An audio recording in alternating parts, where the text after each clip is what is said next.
காணன் இயற்கை தேன் பண்ணையிலேருந்து இப்போ நம்ம காட்டு தேன் தேடி வந்திருக்கோம். இந்த தேன் பார்த்தோம் அப்படின்னாக்கா எந்த மாதிரி இடங்களில் கட்டும் அப்படின்னாக்கா இருட்டான இடங்கள். நம்ம தேனீ பெட்டி வச்சு வளர்க்குற மாதிரி தான் அந்த ஈக்களும், இதை வச்சு தான் தேனீக்கள் நம்ம வளர்க்குறோம்.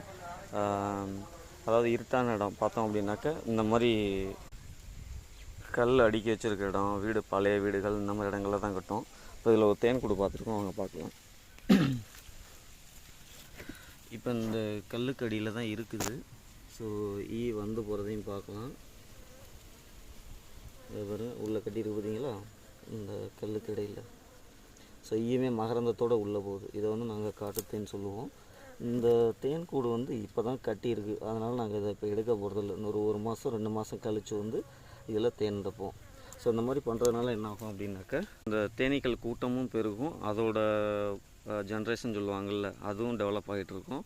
ஸோ நமக்கு தேவையான தேனும் கிடைக்கும். அதை ஆராய்ஞ்சு தான் நம்ம தேன் எடுக்குது.